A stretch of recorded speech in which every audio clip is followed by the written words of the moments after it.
back, everyone, to a brand new episode, a part two. Tonight's a night of part twos and maybe even part nines or 11s.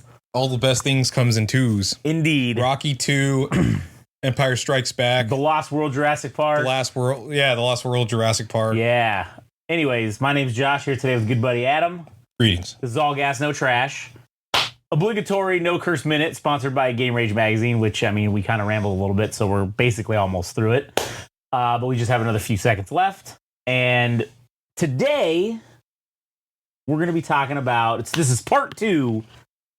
Adam did a discussion of cyber death previously. Yeah. And now, we're basically going to get my opinion on the matter. But first, before we get into it, hey, if you're listening, man, end of a 4th of July weekend. Now it's Monday.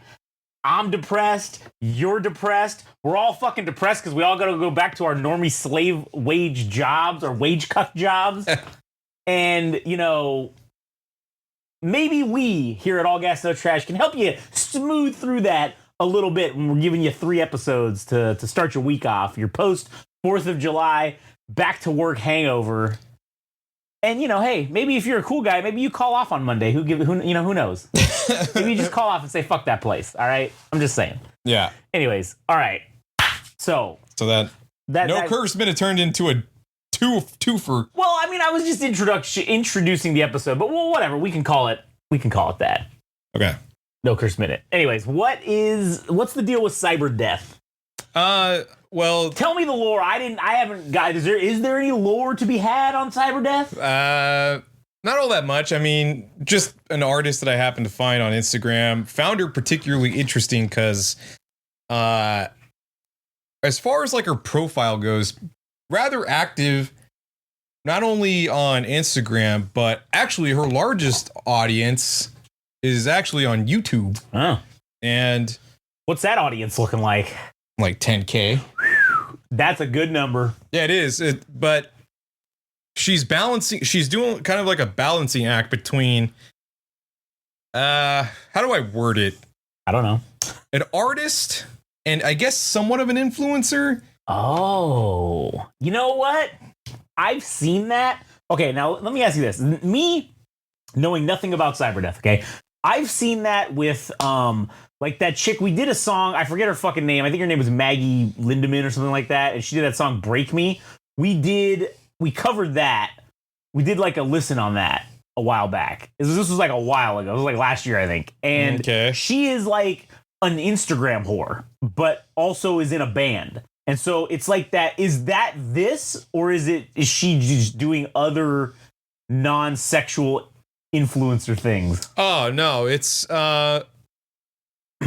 it's tangentially related to me. Well, actually, it is related to music in some regard, where she'll sample different things, like just random shit. Mm-hmm. Like a metal canteen bottle. She likes bubbly sounds, so like she likes the metallic sounds off of she just samples a bunch of random stuff and she turns it into music, which is cool. And then she uses like her Nintendo DS to make samples as well. And then also it's kind of like a lifestyle thing because she is very much into vintage clothing or what people call upcycling, which is like buying clothes from Salvation Army or some vintage clothing shop, so you don't actually purchase clothes that are made through new cotton or like kind of the philosophies. When you buy new clothes, so many resources and so much goes into it that it's like it's harmful to the environment, right? So if you just buy old clothes, then you're not really doing any additional harm to the planet. But she does a lot of that. She does a lot of music, and there are parts of her where she talks about her personal life. But overall, just like an overall interesting person altogether. And she's kind of blurring the lines between being an influencer and also being an artist. And I don't really know where her music is at. It's kind of I don't want to say it's everywhere, but it is in the EDM space. But it's also more on the it's also opened up to the experimental rock So I don't really know how to describe it, but maybe we should just listen to it. Yeah. Let's give it a listen then. All right. So what's the first song we're going to listen to then? So we're going to listen to it in order of the way that I heard it, which was Husk. And then we'll listen to the single afterwards, which was Dance Floor, which I think was more of a recent track that came out in the last couple of months, if I'm not mistaken. I don't know. I'd have to look back on my notes for that one. But anyways, we're going to listen to Husk first. So. All right. So fire up your Samsung refrigerator, television, music player app of choice and find out Cyber Death, right? That's the name. Cyber Death? Yes. Cyber Death, Husk. All right, here we go. All right, that was Husk by Cyber Death. That was fucking cool, man. That was right up my alley. Okay. That shit at the end where it did that, I don't know what it's called, but it's that panning left and right, but it's the stop. Like the stuttering? The stuttering. Yeah. That was cool as shit. All right. Oh, no, continue. Go ahead. Okay. I really think, now, regardless of your thoughts on on this subject of the inevitable reboot / remake of The Matrix, this and Pixel Grip would be like fucking perfect, dude. Yeah. Like perfection combined. Her and Pixel Grip, like Cyber Death and Pixel Grip would be excellent on the soundtrack for that shit. Oh yeah, I think this is perfectly in line with like Sextile and Pixel Grip for sure. Yep. So a little bit of intel about this specific song. This is not a complete song. This is just like a demo that. Yeah, it sounded like it was kind of short. So yeah, and that portion that she did the stuttering was actually at the beginning of the song, an older version of it, and she was putting it up on her reels and her YouTube shorts, mainly to find out whether people were interested to see a complete version of it. And I mean, even the snippet that I heard within like the 30 seconds, I'm like, man, I'm glad she followed through and decided to make that a full version of the song itself. But what else I enjoy about the project is her sister is involved and she does like the creative direction for the project. So while Cyber Death herself is the producer and just handles all things music, it is very much a family affair between her sister and herself trying to get this project out there. So, I mean, that's pretty cool, man. I think this is badass. Like so when she was talking about, I don't remember, I think it was on a YouTube reel where she was talking about how she has this obsession with water and like, she has this obsession with water. So her sister did the album art, and there's probably a bigger version of it. But the thing I really like about the album art is like the liquid metal look to the album is called Washed Up, and it's kind of centered around the theme of water and drowning and something. I don't know. Anyways, but just I like the things that are going on around this project. The fact that it's kept in the family between two people. On the visual side, you have her sister, and then you have Cyber Death herself. And then the music is interesting, and we'll go ahead and listen to Dance Floor, which was one of her more recent tracks that I think this one's really cool. I think I'll explain why afterwards, but we'll have Josh listen to it and see what he thinks about this specific track. All right, here we go. So this is going to be Cyber Death, Dance Floor. Here we go. All right, that was Dance Floor, Cyber Death.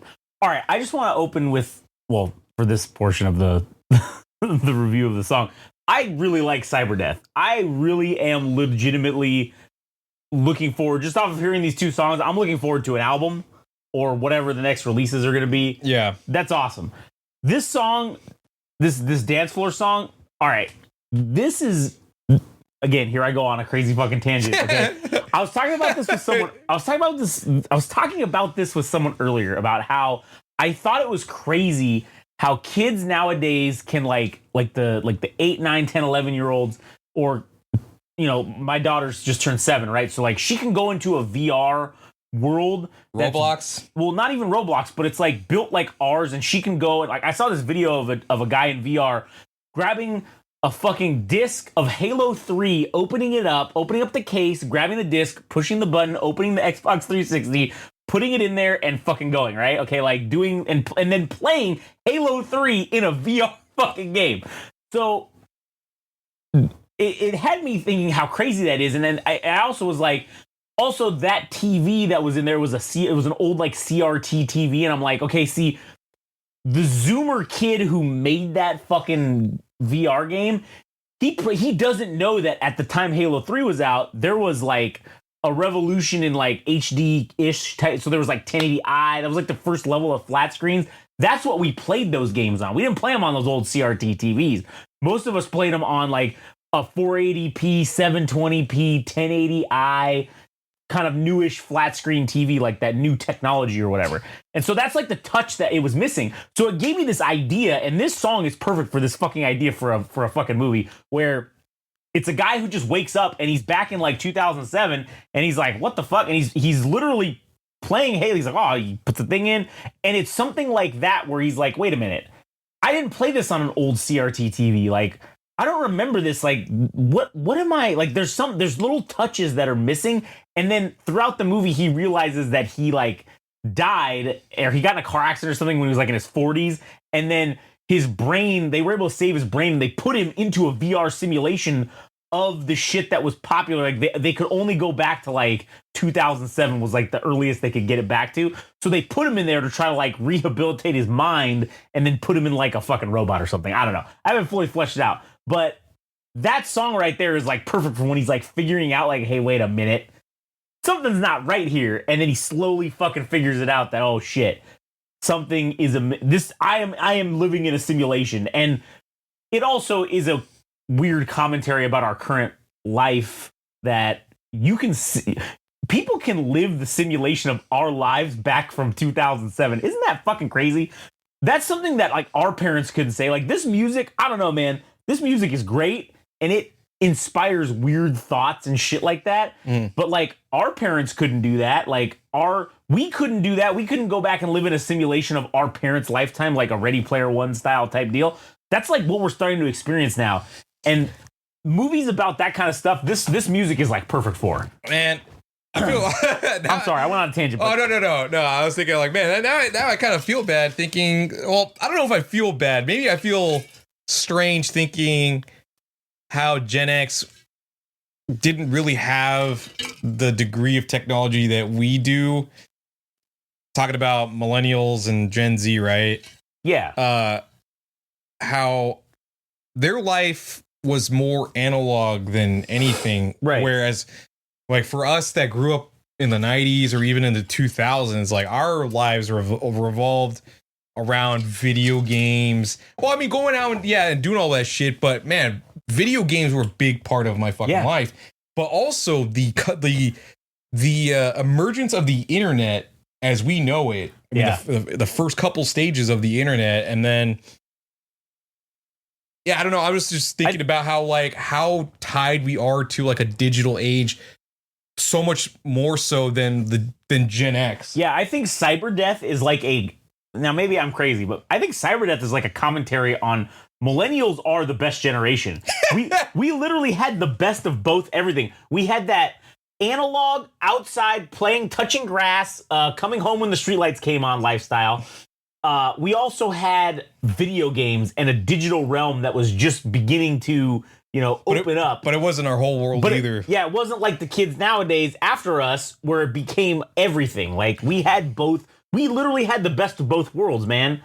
And that's just crazy to think about. But yeah, I think that cyber death is a commentary on that, all right? Okay, so the reason that I like this particular track, which I said on the previous episode, is because for anybody that has seen The Crow with Brandon Lee, the old shit, yeah, the back in the days, old 90, I can't remember when it came out. I think it was like 95 or 94. Yeah, mid 90s, I think.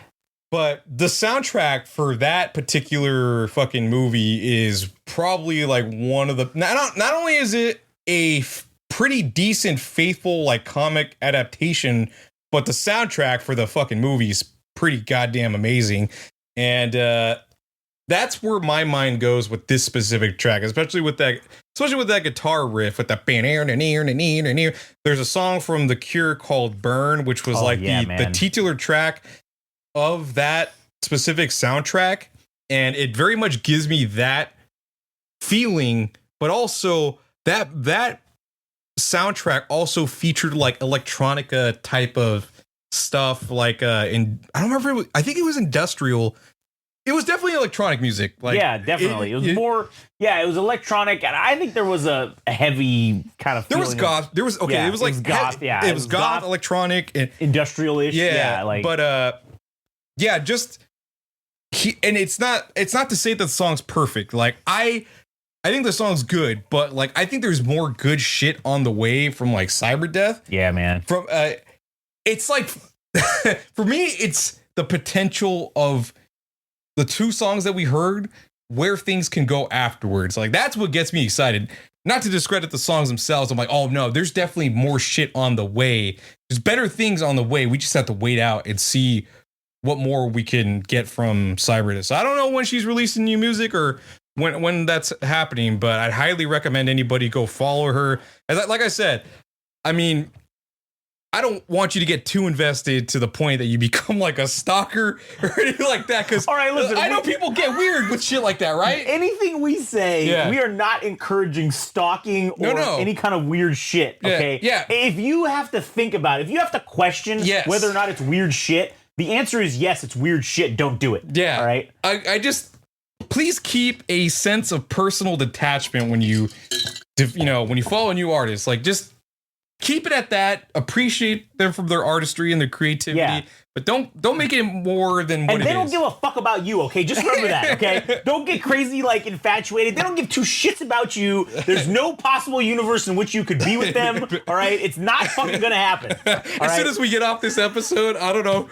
who's following us. They're like, they're like, fuck those guys. I thought I was in love with them. No. I was gonna say, like, maybe one of our followers talks to us like, hey, Cyberdeath's really cool. I'm going to follow her. Hey, I think she likes you. Maybe you should follow her around with your van with tinted windows. That says free candy on the side.